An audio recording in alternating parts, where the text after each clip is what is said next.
Excuse me, you don't belong in this neighborhood. We're calling the police to report a suspicious person casing houses for break-ins. People like you need to get out before we have you arrested. The vicious territorial attack exploded across the upscale residential street as Neighborhood Watch Captain Derek Patterson aggressively confronted the black man walking near his own home. He blocked the sidewalk with homeowner authority superiority, completely unaware he was harassing Marcus' community.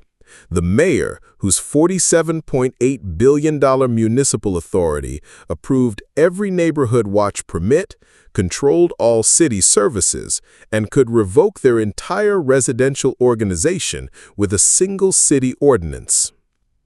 Let me take you back to 6:30 p.m. on a Saturday evening in Westfield Heights, where assumptions about belonging would destroy neighborhood authority and transform community relations forever. Marcus' community had dedicated his life to building inclusive, safe neighborhoods where every resident felt valued and protected. At 49, he was the mayor of Westfield, overseeing a $47.8 billion municipal authority that included police services, zoning regulations, business permits, neighborhood organization oversight, and community development across the city's 340,000 residents.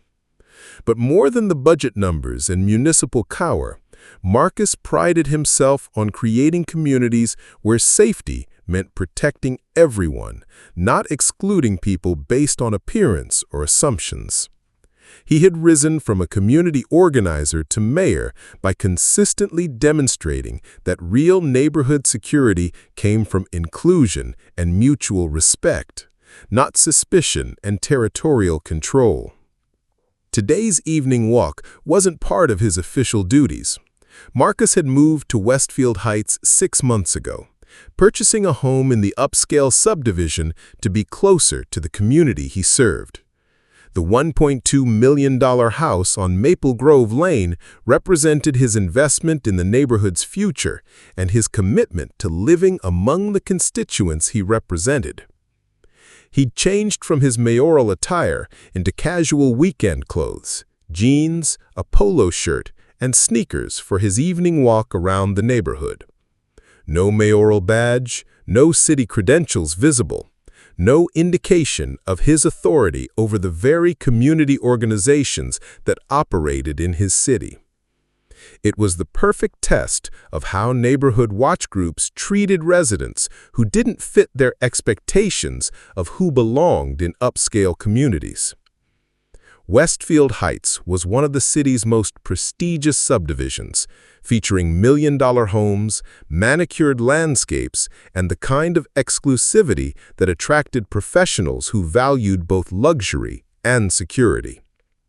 The neighborhood association had established comprehensive rules, regular patrols, and what they considered proactive community safety measures. As Marcus walked along the tree-lined streets where he paid property taxes and contributed to the community, he noticed the surveillance culture that had developed. Security cameras monitored every corner, neighborhood watch signs warned potential troublemakers, and residents observed each other's activities with the vigilance of people protecting valuable territory. But what Marcus also observed, with his trained municipal eye, was how that surveillance affected different people differently. When white residents jogged or walked their dogs, neighbors waved or ignored them completely. When service workers or people of color appeared in the area, they received longer looks, closer monitoring, and sometimes direct confrontation. It was exactly the kind of discriminatory community policing that Marcus had been working to address through municipal policy and neighborhood watch training programs.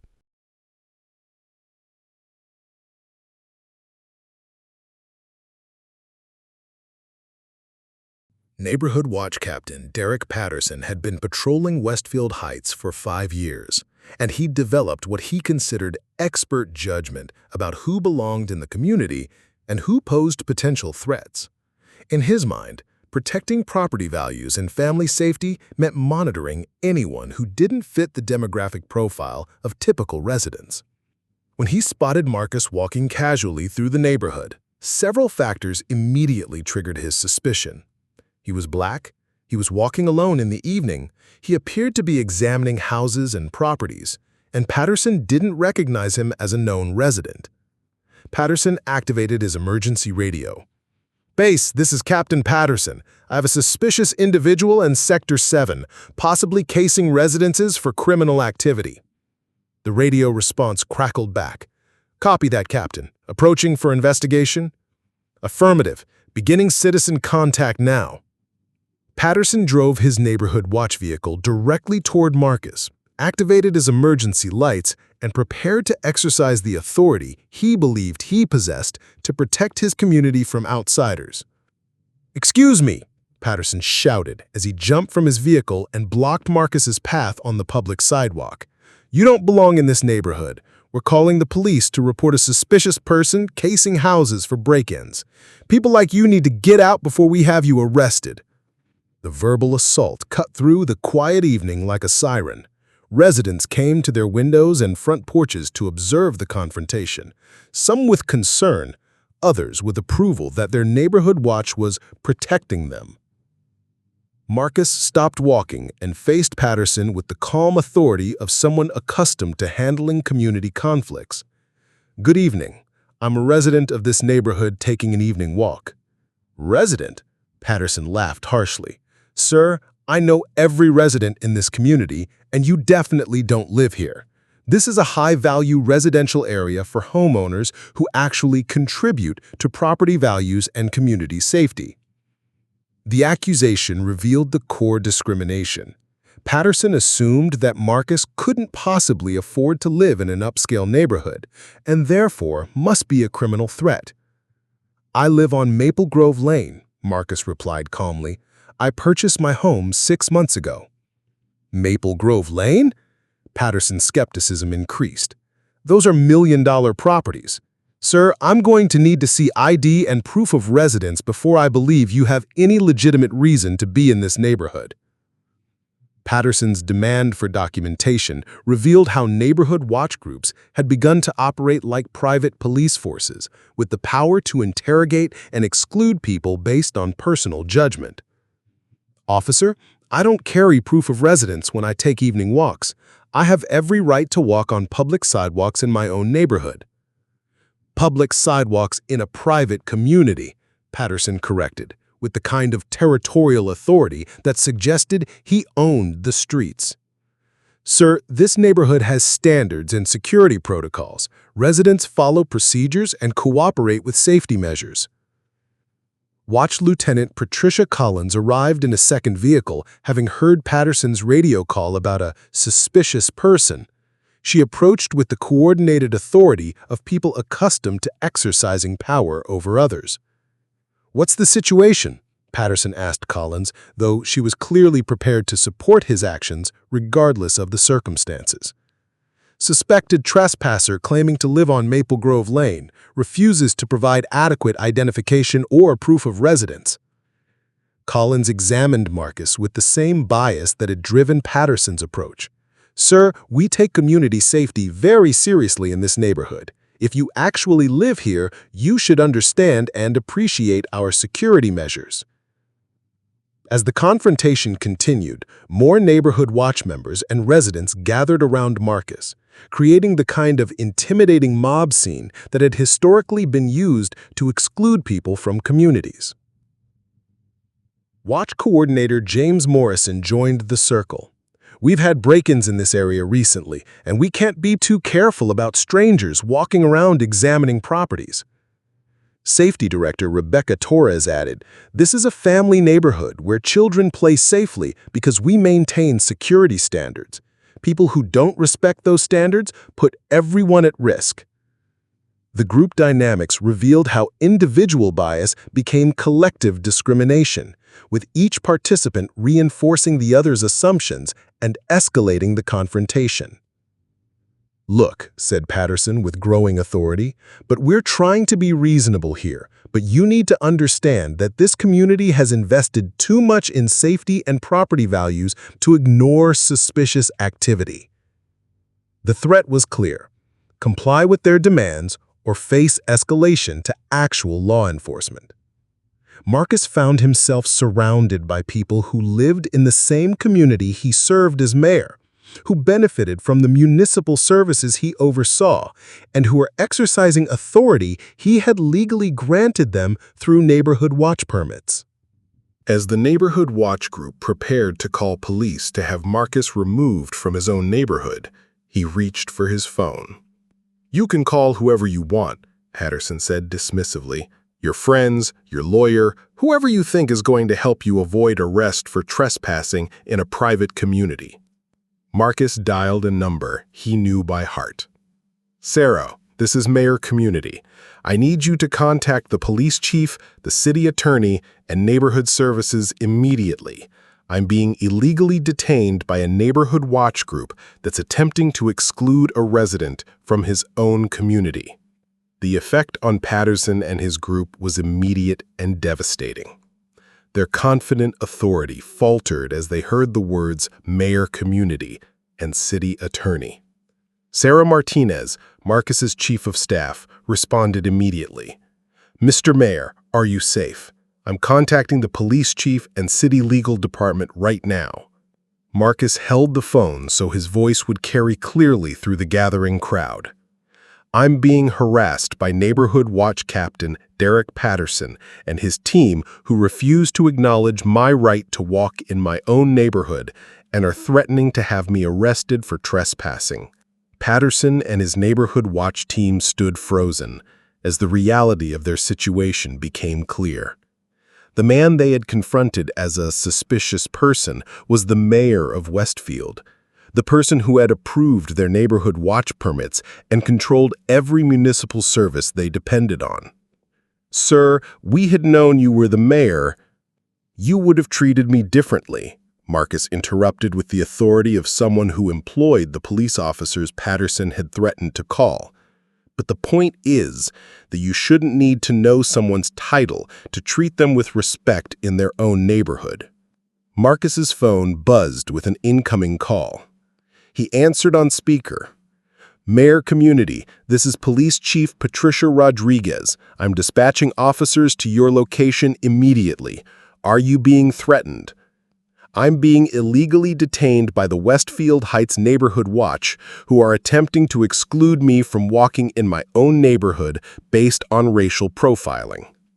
Captain Patterson and the watch team, Chief Rodriguez's voice came through the phone with municipal authority.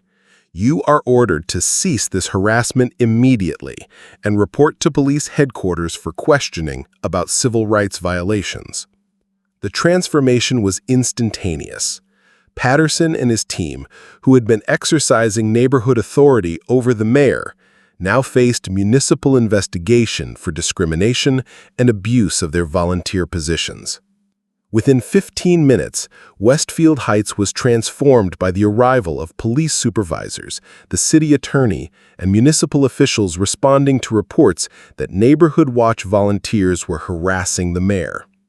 Marcus was immediately surrounded by city officials and police leadership, while Patterson and his team found themselves being questioned about their actions and decision-making processes. "Mr. Mayor, we want to assure you that this incident will be thoroughly investigated as a potential violation of civil rights and abuse of Neighborhood Watch authority." Police Chief Rodriguez approached with obvious concern about the implications of volunteers' security forces harassing elected officials.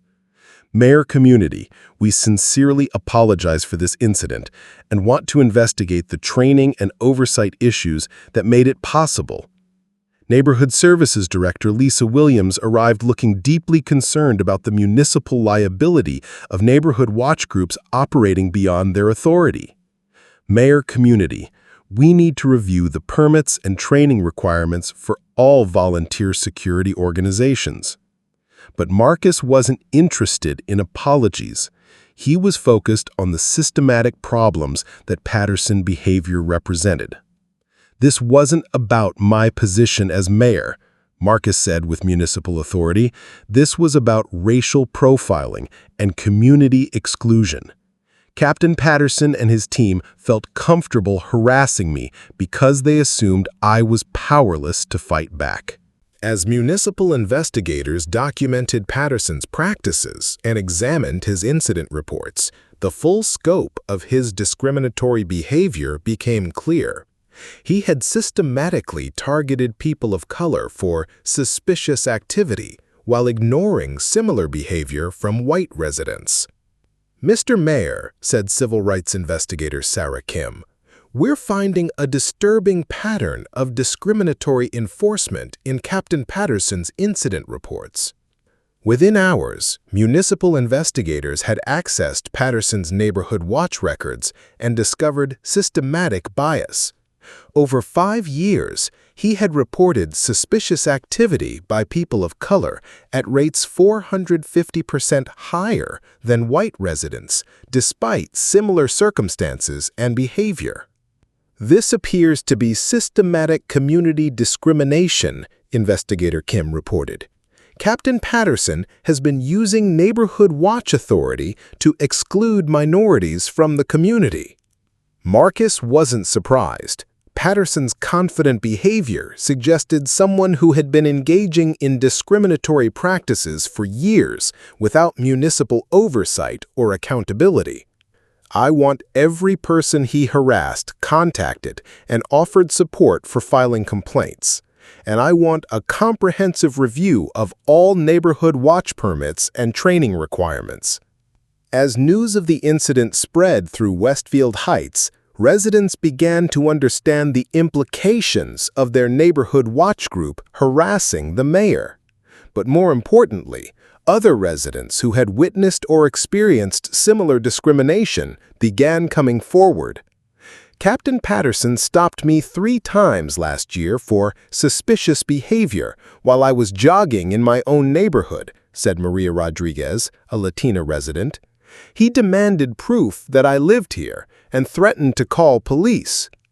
Robert Washington, a black homeowner, added, "He questioned my children for playing in the community park, saying they didn't look like they belonged in this neighborhood."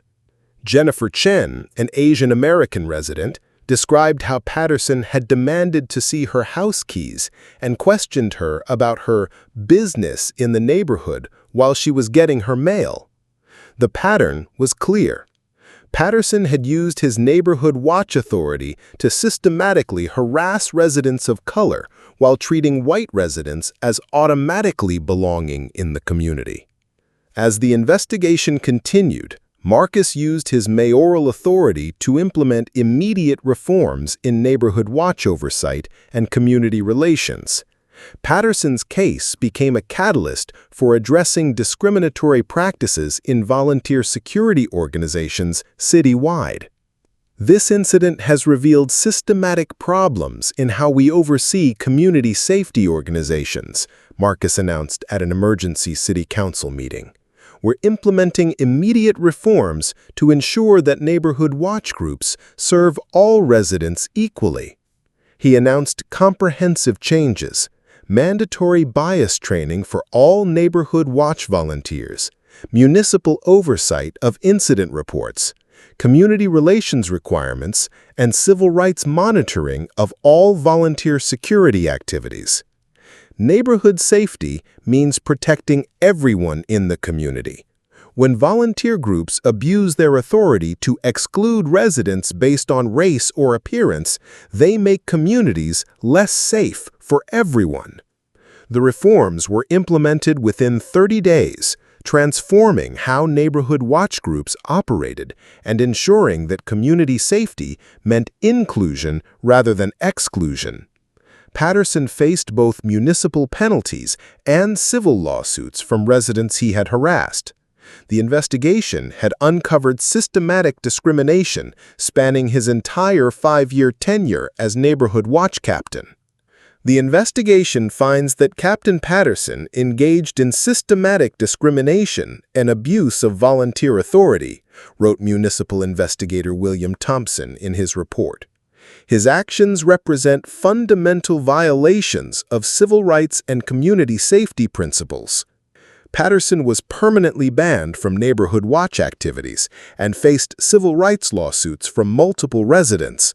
But more importantly, his case established municipal precedent for holding volunteer security organizations accountable for discriminatory practices. Marcus's confrontation with Patterson became a turning point in community relations throughout Westfield.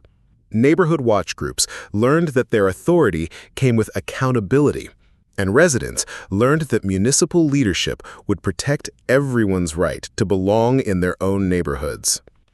The Patterson incident has fundamentally changed how Neighborhood Watch operates in our city, said Community Relations Director David Kim 6 months later. Volunteer security groups now understand that their job is protecting all residents, not excluding people based on assumptions. Marcus established the Community Inclusion Initiative, requiring neighborhood watch groups to undergo bias training, community relations education, and regular municipal oversight to ensure they served all residents equally. He also created the Resident Rights Program, providing support for anyone who experienced discrimination from volunteer security organizations and ensuring that municipal authority protected everyone's right to feel safe in their own neighborhoods. Every resident deserves to feel welcome in their own community, Marcus explained. No one should have to be the mayor to walk safely in their own neighborhood. For Marcus, the incident reinforced his understanding that municipal leadership required more than policy development. It required personal commitment to experiencing and addressing the challenges faced by all residents. I realized that my position as mayor meant nothing when I was standing on that sidewalk being told I didn't belong in my own neighborhood. He reflected in community meetings. If volunteer security groups can treat the mayor this way, imagine how they treat residents without political power. The experience motivated Marcus to expand his focus from administrative leadership to direct community engagement. He began conducting regular neighborhood walks, meeting with residents about their experiences, and personally monitoring how municipal policies affected different communities. He also became a regional advocate for inclusive community safety, working with other mayors to ensure that neighborhood watch programs served all residents rather than excluding people based on demographics. Community safety is most effective when it protects everyone equally, he told municipal leadership conferences. Security programs that exclude residents based on appearance make communities less safe, not more safe. 1 year after his confrontation with Patterson, Marcus had transformed community relations throughout Westfield and become a model for inclusive municipal leadership nationwide. The Community Inclusion Initiative had been adopted by 47 other cities, with mandatory bias training and civil rights oversight for all volunteer security organizations. Patterson's discriminatory practices had been eliminated through systematic reform, municipal oversight, and community education. Neighborhood watch groups across the city now operated as inclusive community safety programs that protected all residents equally. The residents who had been harassed by Patterson received justice through municipal support programs and policy reforms that prevented future discrimination. Community safety had improved because security efforts focused on actual threats rather than racial profiling and demographic assumptions. Westfield Heights became a model for inclusive community development, with neighborhood organizations that celebrated diversity and municipal leadership that ensured everyone felt welcome in their own neighborhoods. Marcus kept a photo from his evening walk in his mayoral office, not of the confrontation with Patterson, but of a community event where residents of all backgrounds gathered to celebrate their shared neighborhood. It reminded him every day that municipal leadership meant creating communities where everyone belonged. The city learned that community safety was most effective when it included everyone. Neighborhood watch programs that embraced diversity were better at identifying actual security concerns because they weren't distracted by racial profiling and demographic assumptions. And for thousands of Westfield residents, walking in their own neighborhoods was no longer fraught with the fear that volunteer security groups might challenge their right to belong. They could enjoy their communities knowing that municipal leadership protected everyone's place in the neighborhood. Today, Westfield City Hall displays a plaque in the Community Services Office reading, "Every resident belongs. Every neighborhood is for everyone." Community safety means protecting all our neighbors. Marcus still takes evening walks regularly, often through different neighborhoods, monitoring how community safety programs treat all residents. But now, instead of facing harassment, he sees neighborhood watch groups trained in inclusion and civil rights protection.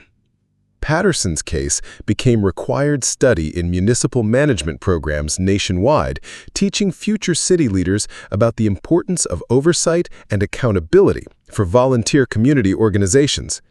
And across municipal governments nationwide, the phrase Westfield model has become synonymous with inclusive community safety and accountable neighborhood watch programs. Because sometimes the most important community you can protect is one where everyone feels safe to belong.